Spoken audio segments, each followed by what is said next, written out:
Okay, so the subject tonight is tattoos. What's in and what's out? And actually, I reread the article, and they didn't give a very clear answer to that question. I thought the article was interesting, so I found another briefer article which actually addresses it more clearly. So, Maxine, you raised a question. What's the purpose of a tattoo? Right. Anybody want to answer?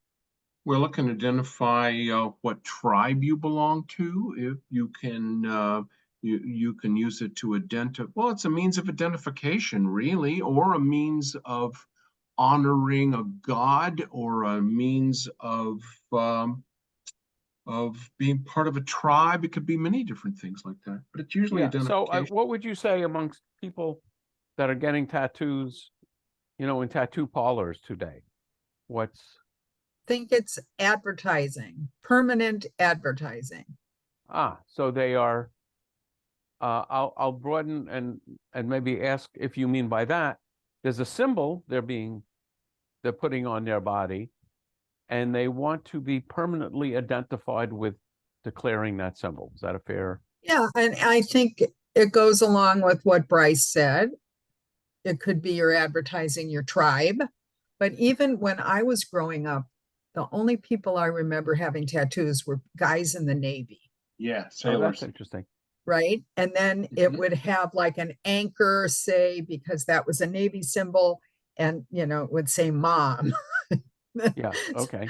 And something like that. And it was kind of low class. Okay. Well, it depends what you think about the Navy. Watch it, Lois. Well, I'm not saying, I don't think what I think, that's how it was. That's how it was treated. Yes. Okay. So Julie. Yeah. Yes. Well, it's, for one thing, it's a form of personal artistic expression, which would be communication in that form, in a visual form, three-dimensionally, and some kind of, for example, some people design their own tattoos. They do their own art, and then they have somebody apply the ink or inject it. And so I think it's that. It's also, as you all have been recognizing and stating, it's a marking the territory behavior, perhaps. Not in a negative way, not necessarily. Well, it'd be interesting to know. My guess is that the people that are doing it are trying to make a positive statement, not a negative statement, but I'm not sure I'm correct about that. Erwin. I think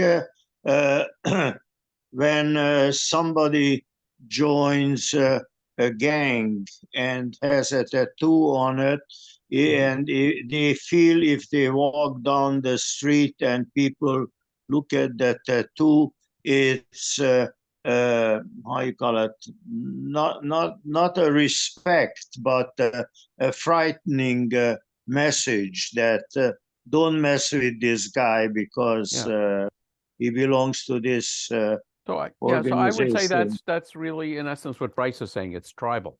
I'm in the Bloods or the Crips or the whatever gang, and that's my tribal identification. And people will get tattoos of a little butterfly, or it may be what we would consider to be, well, I would guess most of us would not consider to be offensive. And go ahead. And I think the Germans put numbers on Jews not only for identification, because I call it, Goebbels knew that numbering Jews, it's definitely a no-no in the tribe of Israel, because when we go to the temple, you cannot count, or you should not count for a minyan, 1, 2, 3, 4, down to 10.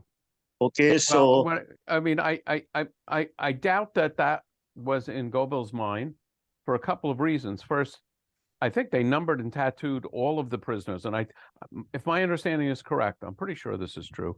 It was only at Auschwitz that they tattooed, and they tattooed all their prisoners. I mean, there were there were Russian prisoners, there were homosexuals. It wasn't just the Jews that they were tattooing. I visited Auschwitz, and the tour guide that was taking us around said the reason that they tattooed the Jews was because by shaving their heads, putting them in prison clothing, and basically starving them to near death, it would be actually very hard to tell people apart, particularly if you have hundreds or thousands of slave laborers and you want to know, did this guy show up, to report for duty on a given morning, which they would have a roll call every morning. So it was actually, in a way, from the Nazi point of view, a very practical thing. And to inject a lighter note, my former stepdaughter had Winnie the Pooh tattooed on her too. Yes, I think there is a category of cutesy Pooh tattoos. Yes. And at the other end of the scale, the note scale, Yes. there are horrible tattoos. I don't know if I ever told the story here, but actually before I joined Temple Nerami in Camarillo, they had hired a receptionist, and at one time the woman who really was the office manager and a founder of the temple, an Israeli woman, was behind the receptionist showing her how to do something, and her hair on her neck kind of fell over the side, and she discovered the receptionist had a swastika tattooed on her neck. Oh, oh, So oh, God. I hope she was saving up to have it removed. Yeah, and I actually think there was a legal issue with could you fire her because she had a swastika.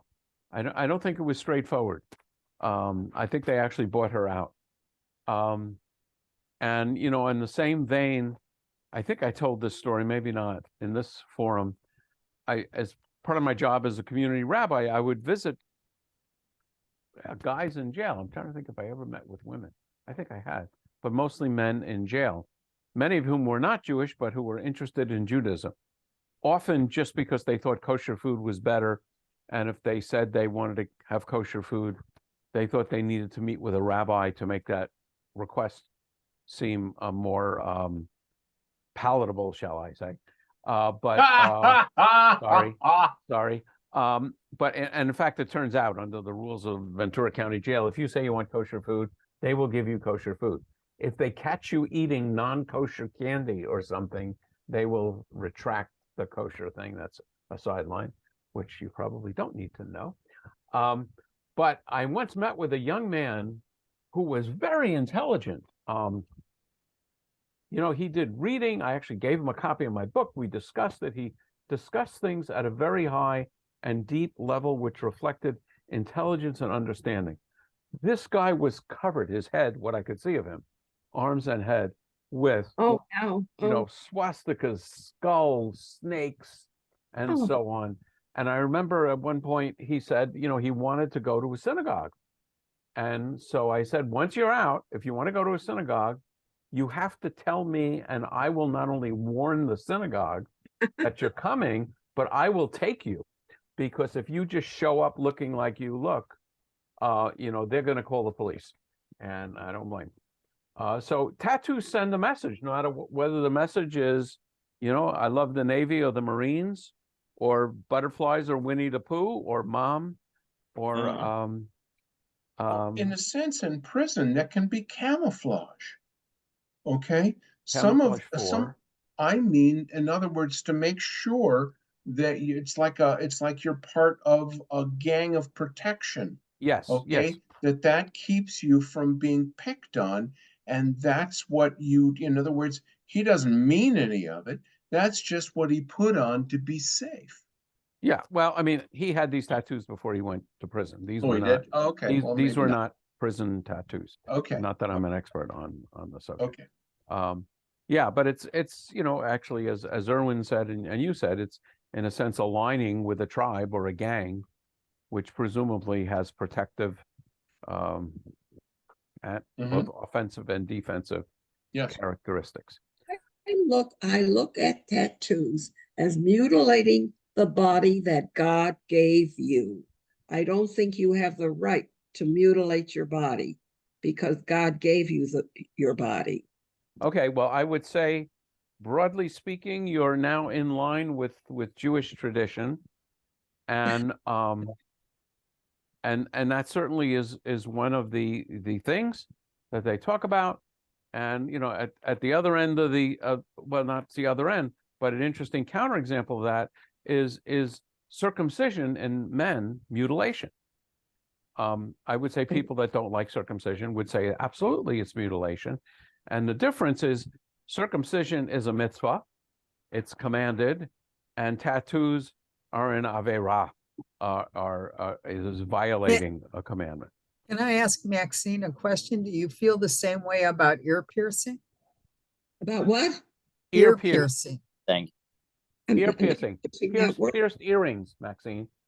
Putting a Have hole what? in your ear. Putting a hole Oh, in your ear to wear no, earrings. of course not. That's to improve your hearing. God wants No, you to no, improve no, no, no, no, not hearing aids. Earrings. No, Earring. yeah, well, I'm not exactly in favor. You're right. You're Okay. right. And actually, I think as we'll see in the article, Lois. I told my daughters if they want to have pierced ears, they have to do it on their own. I am not doing it. Okay, so There you go. but the difference is earrings in men, women, and slaves and are actually mentioned several times in the Bible, and not in a pejorative way. So even I think in Orthodoxy they don't make a distinction about piercings. So it's just kind of interesting. Getting back to circumcision, what you and last week's topic, circumcision is only commanded for Jews. Yes. So that's what we're talking about here, Jewish law. Right. But my question is, how do we feel about non-Jews being circumcised? Because then the argument of, well, it's commanded no longer applies. The fact that we're commanded no longer applies. I don't understand that. It doesn't apply to non-Jews. What is the view of Jews on circumcision of non-Jews? Non-Jews are being circumcised, presumably for medical reasons. Jews may also be circumcised for medical reasons, but the reason for circumcision is it's commanded in the Torah. I mean, if you ask me how do I feel about it, it's not an issue. I mean, it's like saying if a non-Jew wants to light Hanukkah candles, I don't have a problem with that. I don't think they're commanded to light Hanukkah candles, but I don't have a problem with it. Is it dishonest to say the blessing that translates as who has commanded us if you're not actually commanded? Yeah, I would not encourage them to say the blessing, but it's a free country, and if they want to do it, it's okay with me. Of all the things in the world that upset me, that's not high on the list. I want to mention something else now that's fairly popular in the world of makeup, which is special formulated makeup for people to cover their tattoos. Oh, that's interesting. Yeah, because either they don't want their parents to see, or they can't have a lot of tattoos that show in a job. Right. And right. So if you go on Amazon and like Google or search, look for. You'll see, and this, people commenting, oh, this stuff really works, this stuff is worthless. Okay. By the way, and one of the articles that I saw, I don't think it's one of the two that we're going to take a look at tonight. A guy said his father had a tattoo of an old girlfriend, not his mother. And throughout his life, he wore a Band-Aid over that tattoo. And I guess there is tattoo removal. I don't think it's simple or straightforward, and I don't know how long it's been, easy and effective. But it's painful and it leaves a scar. Yeah. Bryce, it depends on your skin type. But yeah. Hold on, Bryce, go ahead. Okay. It depends on your skin type. What I was going to say also, because of the previous discussion, tattoo. The first, when I look on for the definition, the first one is a beat of drum or sound of a trumpet or bugle at night, giving notice to soldiers to retreat or to repair to their quarters in garrison or to their tents in camp. Interesting. Okay. Yeah. Okay. So I'm going to start a screen share, and in this article, which I presume you, oh, shoot, hang on. I'm going to do it again because because I want to share the sound. Share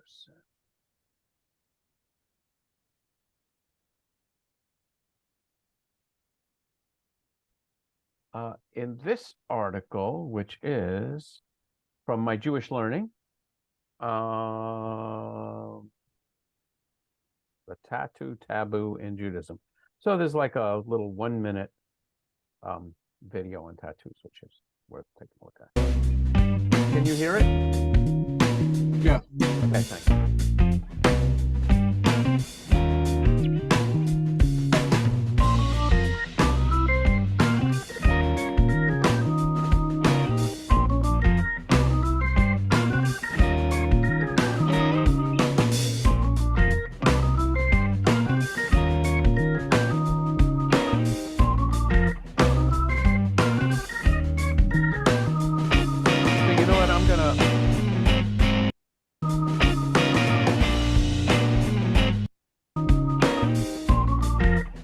I'm just going to pause this here.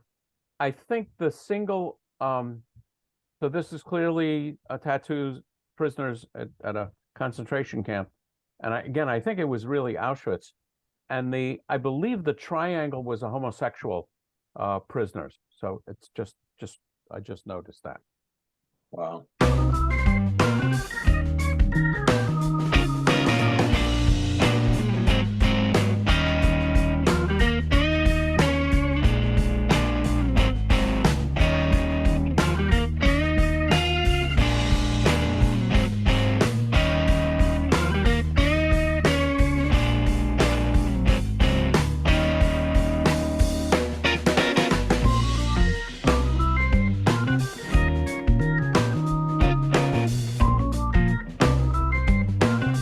That word is zachor, which means to remember, which is, appropriate for a kind of remembering the Holocaust.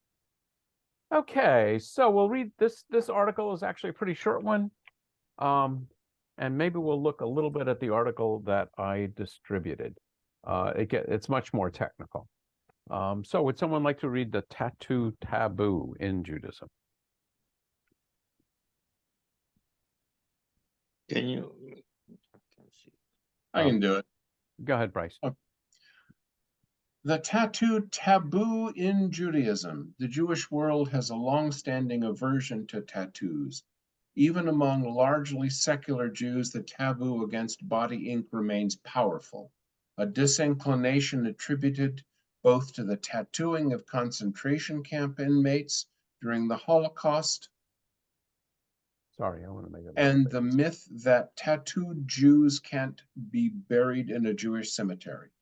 As tattooing has grown increasingly mainstream in recent years, some Jews have even embraced it as a way to honor ancestors tattooed by the Nazis.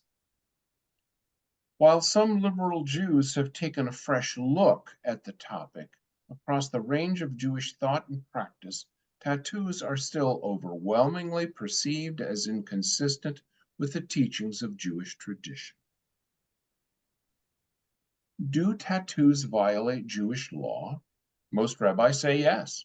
Their objection traces to Leviticus 19.28, which states, "You shall not make gashes in your flesh for the dead, nor incise any marks on yourselves. I am the Lord." The Hebrew phrase ketovet ka'aka. Yeah.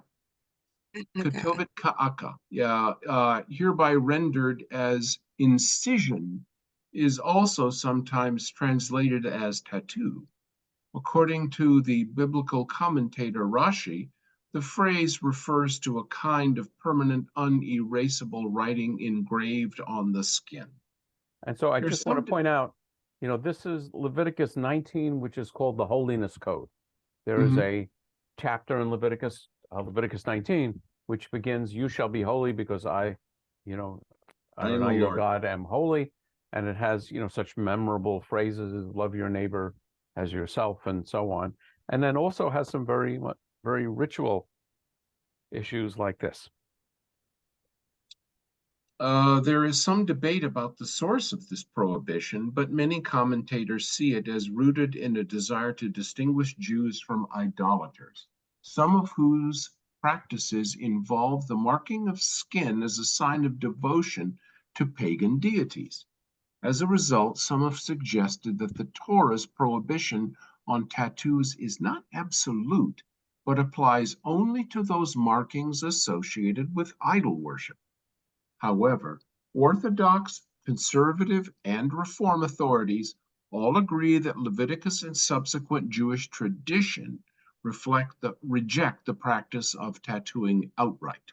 Yeah, as we, we might see in the next article, depending how far we get into it, there's a lot of discussion about what the language in Leviticus actually means, but it's very clear as it gets interpreted by the rabbis, both in Mishnah and Talmud, that they're talking about that they are prohibiting this kind of tattooing. It's some interesting issues about which specific tattoos are they prohibiting.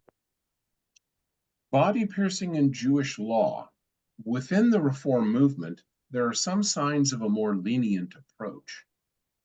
While officially the movement's rabbinic leaders have rejected tattooing as an act of hubris and manipulation that most surely runs counter to the letter and spirit of our tradition, the rabbis admit that their verdict is subjective and laced with ambiguity.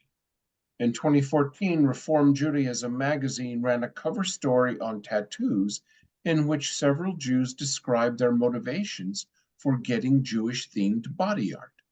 Rabbi Marshall Clavin, a tattooed Reform rabbi in Texas who wrote his rabbinic thesis on tattoos, argues that tattoos that affirm one's Jewishness and connection to Jewish tradition would not seem to be prohibited. So just two quick thoughts. This little phrase, read body piercing, that's a link to another article. And yes, I just want to show you, I don't know how well we will see this. Oops, it's like page 20. Oh, Jews and tattoos. No, yeah, hold on a second. Yeah, the cover article was Jews and tattoos.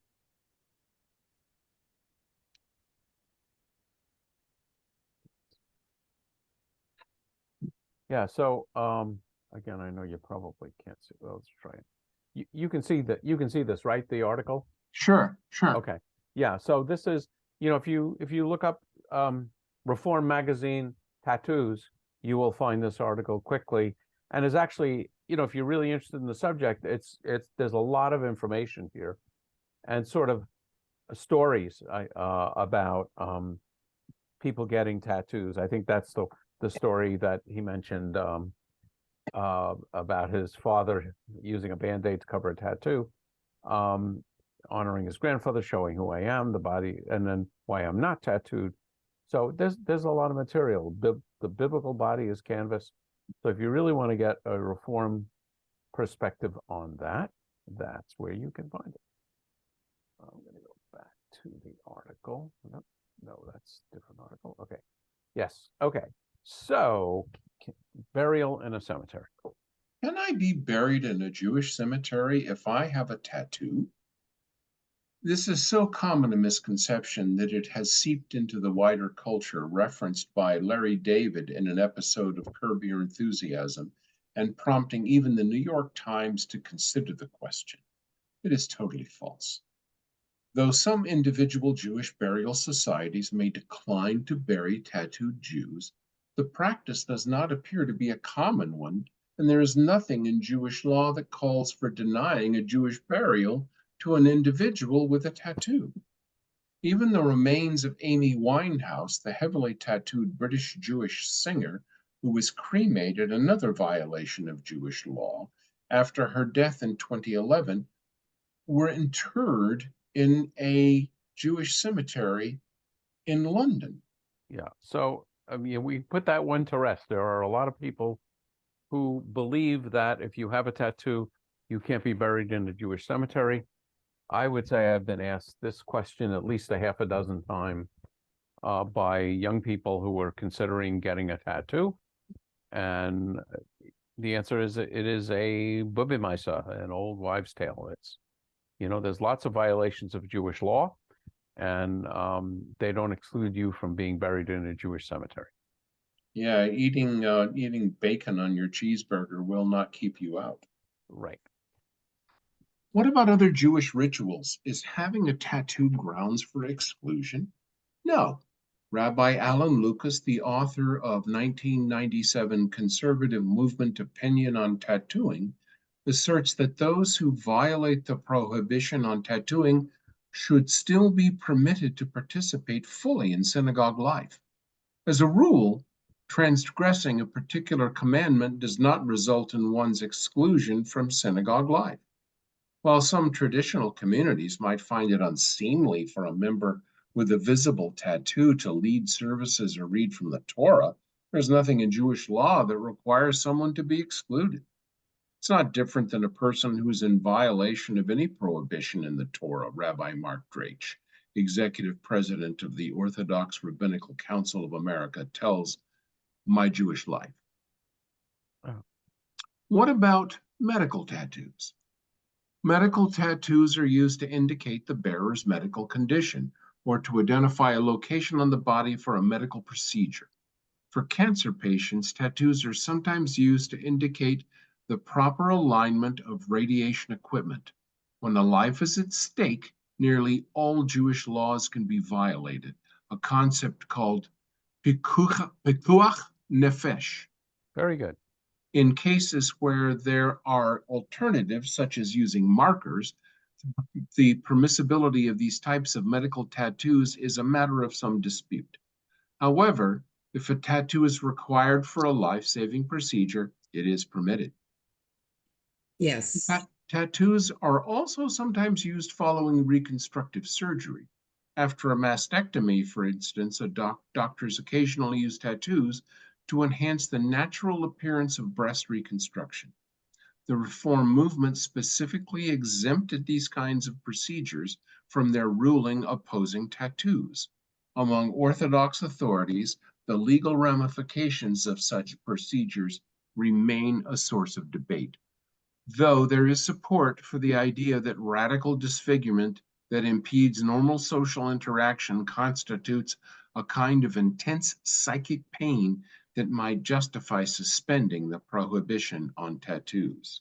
And I couldn't find it easily. I looked a little bit at Reform Responsa, but I remember reading a discussion of tattoos in Reform perspective, which said if let's say a woman has a tremor which prevents her from putting on eye makeup, that Yes. permanent eye makeup in the form of a tattoo would be permitted, because adornment, beautification, in the same way that earrings, we didn't read about body piercings, but earrings are permitted as a form of adornment and beautification. So Didn't the ancient Hebrews engage in tattooing? There are a number of biblical references to marking the body as a sign of connection to God. Neely Fox, a professor of Bible at the Reform Movement's Hebrew Union College, has highlighted several biblical passages that mention body markings as a sign of God's covenant with the Jewish people, though she acknowledges that these may be merely literary devices. Nevertheless, among defenders of tattooing, these references are taken as evidence that Jewish tradition is less hostile to tattoos than the verse in Leviticus alone would suggest. Should I have my tattoo removed? There does not appear to be a requirement that one who has a tattoo should have it removed, though some have suggested that removal could be seen as a symbolic act of rectifying the original transgression. However, certain methods of tattoo removal, including plastic surgery or the injection of dyes that have the effect of covering up a tattoo, may themselves be violations of Jewish law. yeah, so that's actually, I mean, that might be a whole other interesting subject about plastic surgery, whether plastic surgery is permitted under Jewish law. And, I suppose I shouldn't guess what the answer would be. I would think, yeah, I remember reading some articles about this. So where plastic surgery, such as breast enhancement, actually carries some risks. I remember reading Jewish legal arguments against it, particularly if it seems like crudely sexual reasons, unless we're talking about breast reconstruction after mastectomy. So my guess is that that plastic surgery, certainly, in the case of burns or cleft palate or something, my guess is that Jewish tradition would be lenient on that and be less lenient strictly for just beautification. But I don't know. I'd be guessing. Okay, so let's take a quick look at some of the this article. So this is actually from Torah.com, and generally My Jewish Learning, which was the first article, has 2 or 3 pages, maybe 4 pages on a subject. Torah.com has about 8 or 9 pages and 40 or 50 footnotes. So it's a much more scholarly discussion. And I don't I'm not proposing to read the whole thing.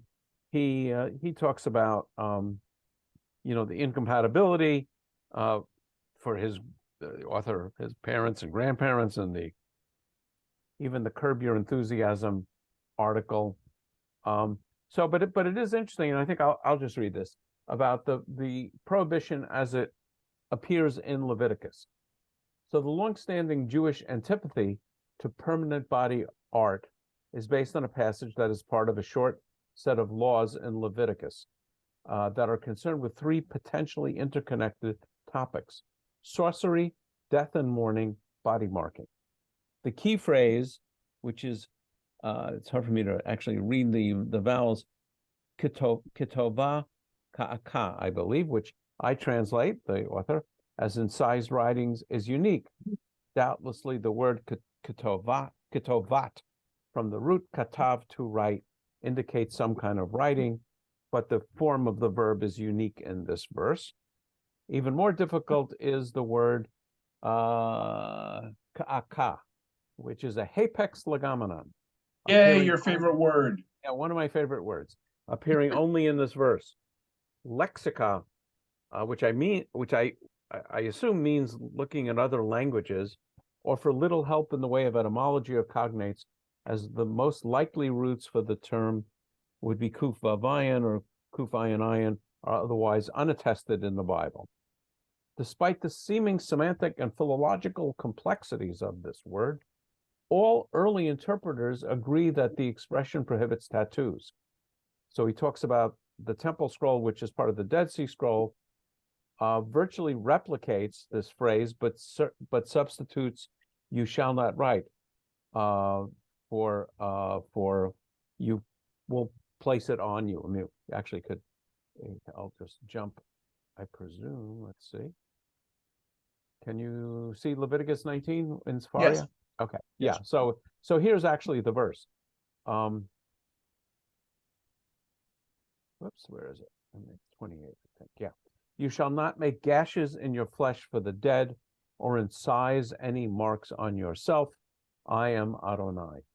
Bryce, you have your hand up. Yeah. So the fact that there is doubt on this, or discussion on it, which generally indicates some doubt. Otherwise, why would people discuss it? They would all just go, yeah, write it down. So the fact that there's a discussion on it, makes me wonder about the effect of fence around the Torah, if you know what I mean. Yes. Well, of course you do. But the idea of, okay, we're not sure about this thing right here, so let's do this all the way around and we'll for sure catch it. Yeah. So that is true. I don't recall seeing that argument in this article. But let's take a look at what some of the articles are. What some of the arguments are? The LXX, which is the Septuagint, which is the translation into Greek, has tattooed incised letterings writing with uniform translations in other translation. So Targum Onkelos is an early translation, 2nd century, I think CE, into Aramaic. And basically, everybody's agreeing they're talking about tattooing as a for these words, which are hard to interpret. Rashi refers to writing that can never be erased, and another to tattoos that will forever be visible.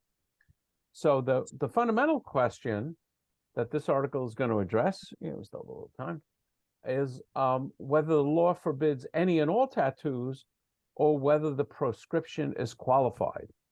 And the different commentators offer at least 5 different approaches. So the first one is blanket prohibition.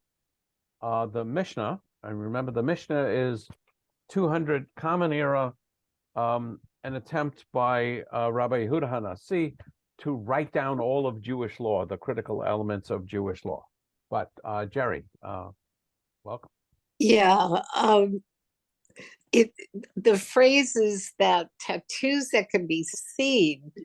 That can be during, seen? Is that what you said? Yes, and the tattoos that they do for you in breast cancer are barely seen. They're just like a little point of a pencil mark. You can't even tell. In fact, I know I was really relieved. Yeah, but I don't know if we actually read another article and that was addressed. And basically all the authorities agree if it's in pursuit of health reasons, there's no issue. Right.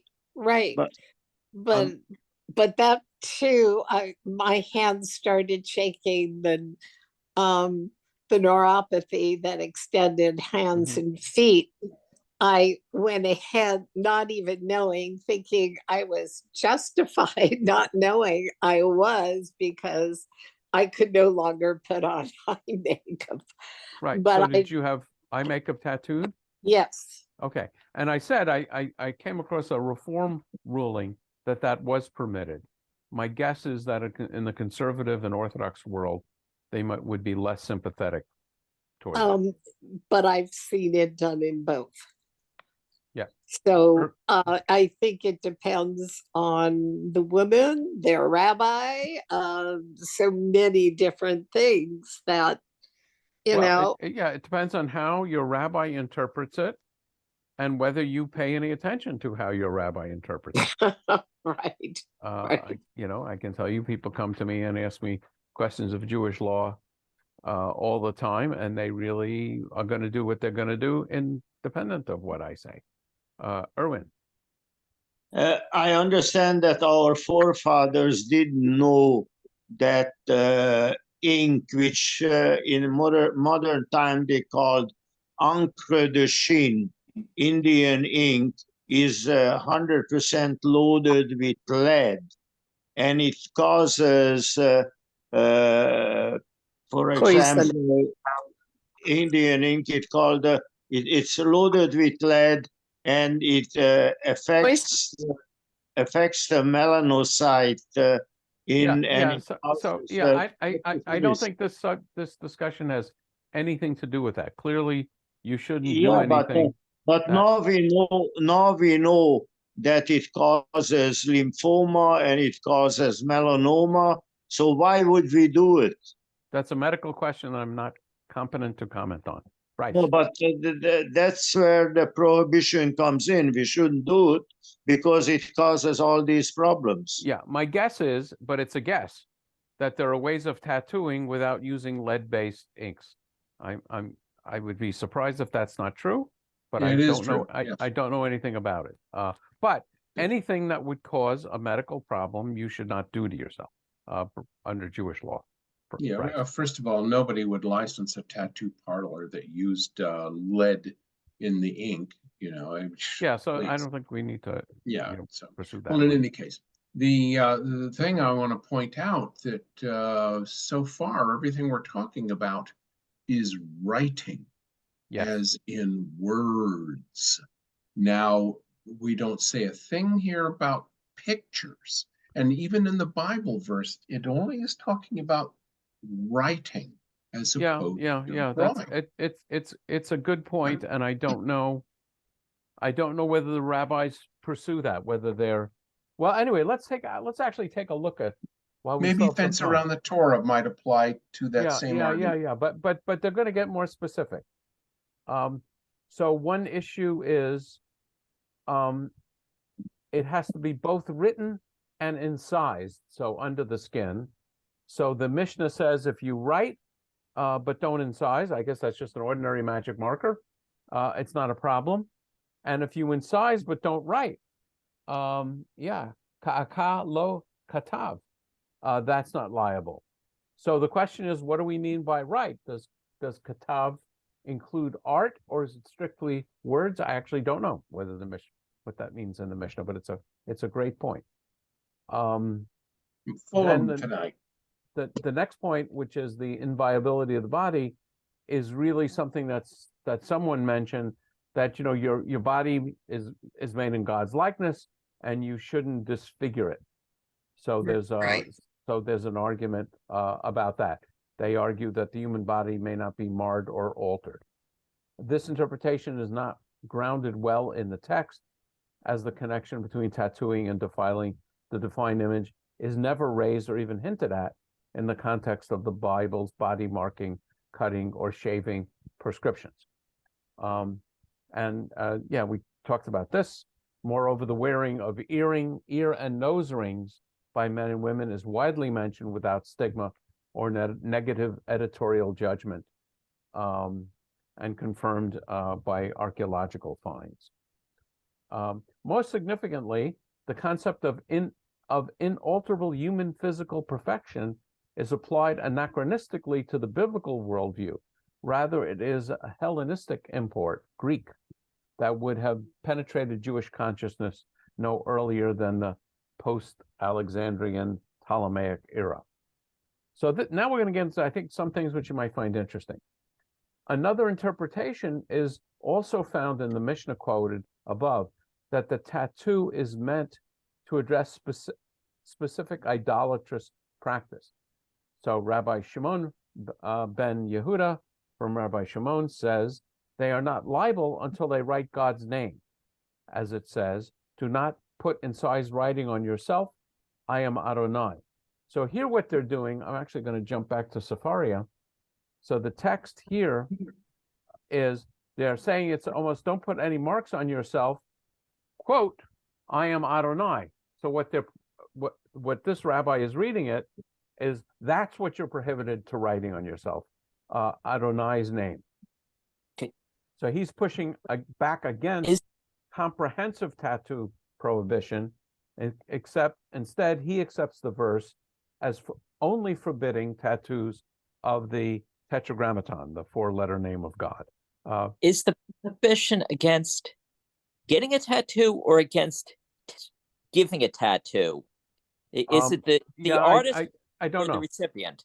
Yeah, my guess is it would be against both, but I mean, if you take it extremely literally, if it says you shall not tattoo yourself, then it's only that is always one person doing it to another. Neither of them is violating it. Yeah, it says, but so I yeah, don't you think could that's read what it it's that way. saying. You shall not make gashes on your flesh for the dead, nor incise any marks upon you.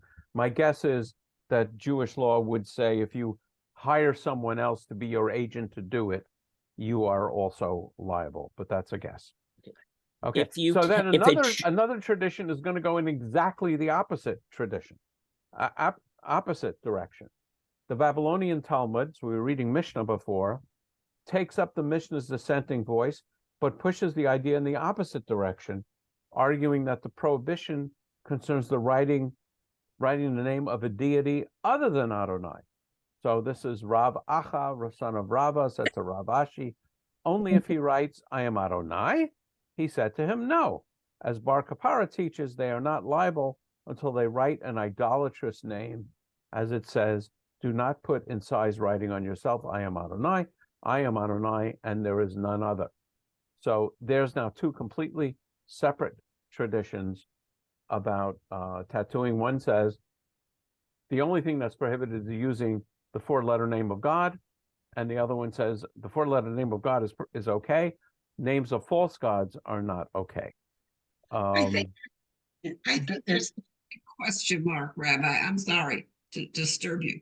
But then if there's such a big question mark, I think the bottom line is no tattooing, no, period. Yes. So anyway, I would say Jewish law comes out saying exactly what you're saying. No tattooing, with exceptions for medical issues and maybe cosmetic issues, but arbitrary tattooing, that's where Jewish law comes out. And the question, I would say from a reform perspective, is this as bad as stealing, or is it as bad as, wearing a shirt made of wool and linen or violating the Sabbath? I would say from a reform perspective, this is clearly a ritual issue, not an ethical issue.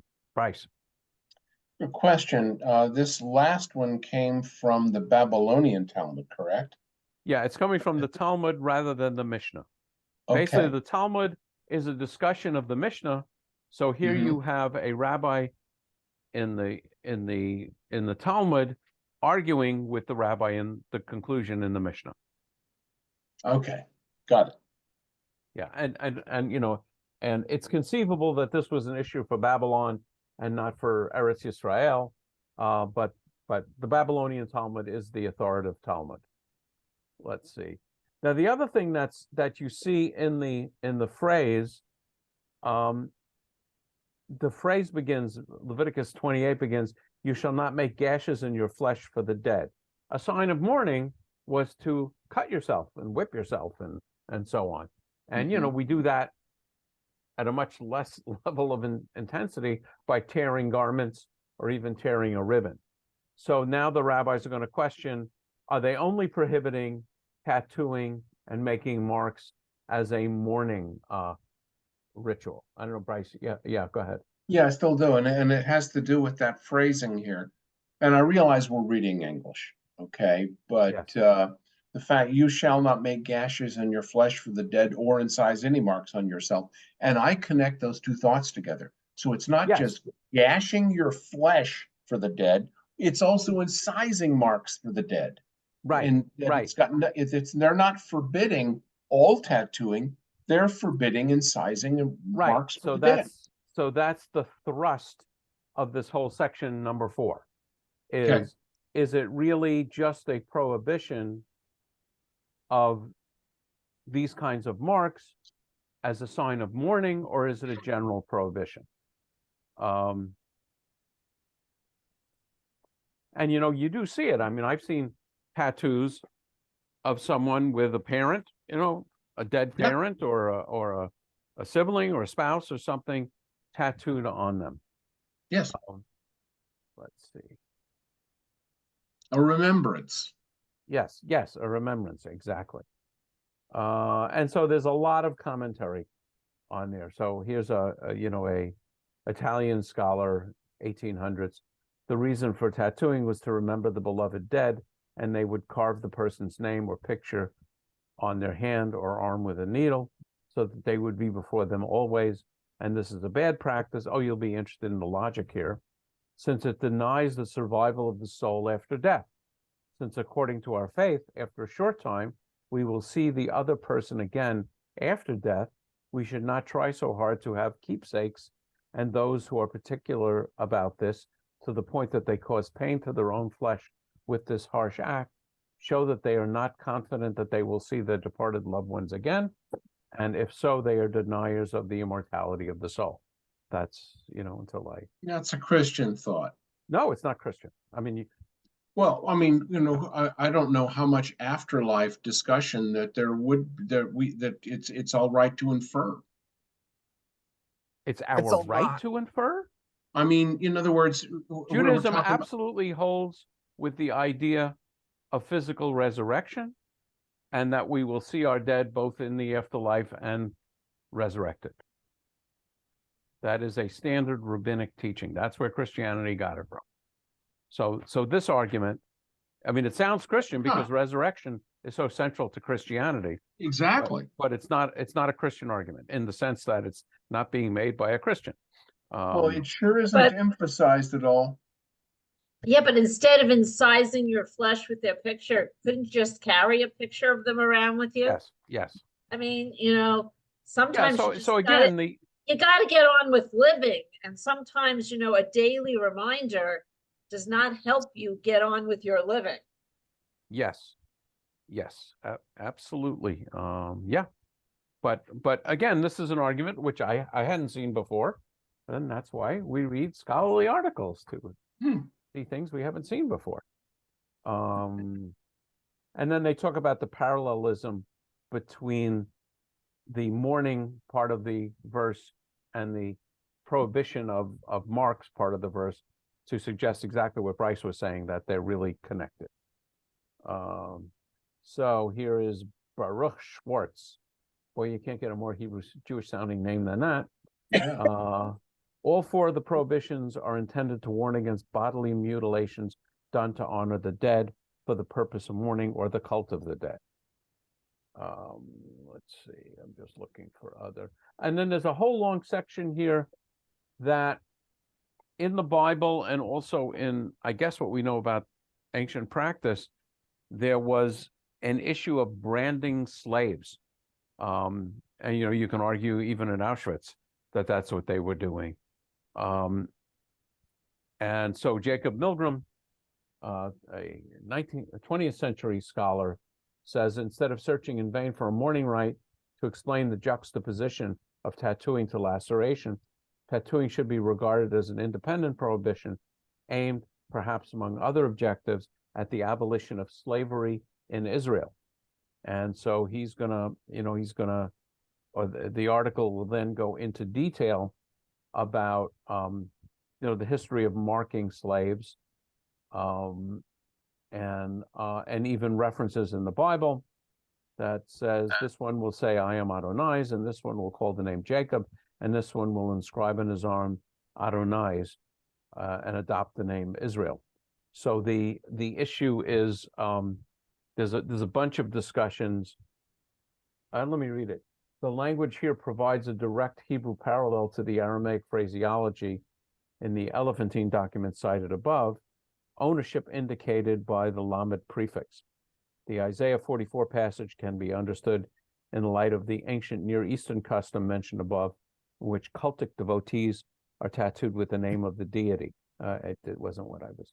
Basically, they are arguing that we're supposed to be slaves to Adonai, not slaves to other people, if I remember reading the article. Okay, Bryce. Sorry, Yeah, I'm kind of going over quickly because I do want to. Yeah, I understand. My problem with this last interpretation, while I have no problem with forbidding and prohibiting slavery and all that kind of great stuff, I mean, goes without saying. But the idea that it has nothing whatsoever to do it would be a fine idea, except for the fact that they're a couple in the same sentence.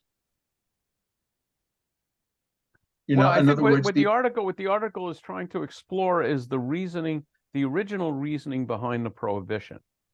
And one of the ideas is that the marking was prohibited as a way of getting away from Hebrew slavery. Oh, I understand the point of that. My problem with it is that it's directly coupled with the idea of prohibiting certain funerary practices, Yes. or certain devotions to the dead, and to say that it has nothing to do with the thing they just mentioned. I don't. Yeah. I mean, so what the article will valid, talk about is all the places in which devotion to God is indicated by marking that kind of devotion on your body. So we're owned by God, and therefore other kinds of tattoos would indicate that we're owned by other folks, or slavery, because just like you brand a horse with a mark of ownership, so anyway, that's a scholarly speculation, and with which we are free to disagree. And we'll just summarize with the last paragraph. What kind of tattoos are forbidden? We don't know. What does all this mean for Jews today who wish to consider getting tattooed? While we did see some alternative opinions within a few authoritative pre-modern texts, the weight of halakhic tradition, overwhelmingly brands the act itself as forbidden. For those, however, concerned with the Torah's law itself, a close and rigorous reading of Leviticus 19:26 through 28 indicates that it could either contain a blanket tattoo prohibition, or it could be barring only tattoos applied in certain circumstances, whether blasphemy, idolatry, mourning rituals, or slave branding. We simply cannot determine an original authorial intent with full confidence. And to which I would add the words, Ein hadash tachat hashamayim. There is nothing new under the sun. I'm going to stop sharing. So, so I think, the bottom line here is, and this is not uncommon, as you know, we study Torah together. As you read the Torah, the meaning of the Torah may not be entirely clear to us, particularly as we're reading in different translations. On the other hand, Jewish law is going to be the Torah or the Bible as interpreted by the rabbis of the Talmud, which in turn is as interpreted by Jewish legal scholars, because Jews are going to want to come up with specific rules for how you live your life. So I think the bottom line of these two articles is that while we can look at and have different views on what the original language in the Bible says and means, if you want to know what Jewish law says about it, it has, pretty much all gone in the direction of prohibiting tattoos.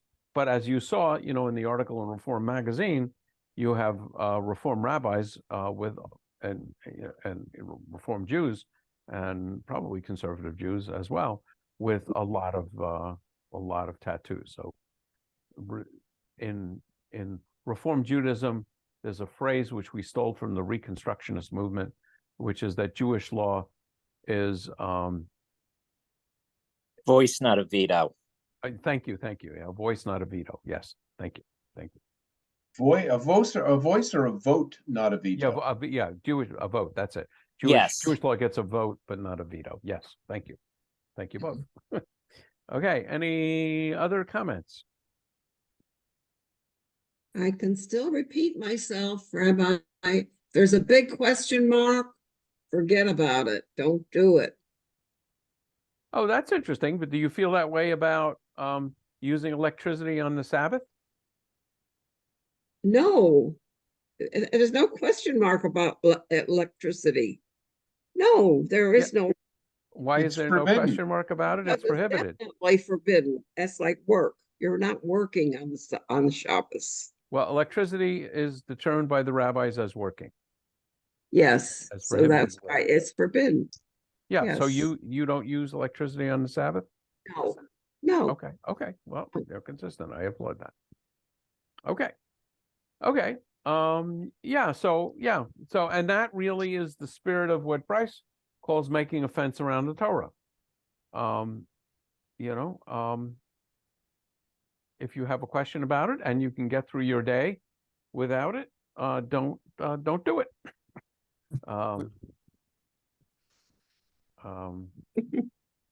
Okay. I just have a question for Mac. How many kitchens do you have, Maxine? How many what? How many kitchens do you have? He's asking, do you keep strictly kosher? I have one kitchen. So he's asking if you keep strictly kosher. I try. Okay. Not perfect. So I would just make the following observation.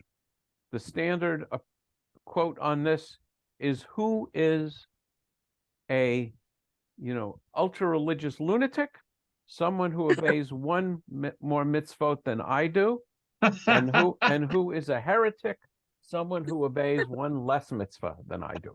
And we all have to figure out where we draw our own lines. Okay, I got two kind of questions. Yes. One is, if you don't get a tattoo, but it's because you're scared of needles, not because it's prohibited, does it still count as doing the mitzvah?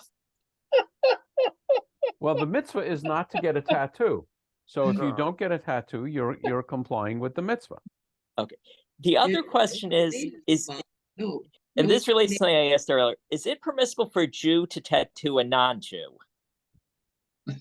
Oh, that's actually a very interesting question. Yeah, I would guess no. It's sort of the opposite of a Shabbos goy. So, turning on a light on Shabbat is not a problem for a non-Jew. Right. So can a Jew turn on a non-Jew's light? And I'm sure the answer there is no. So the question is, can a Jew, be a tattoo artist? I don't know.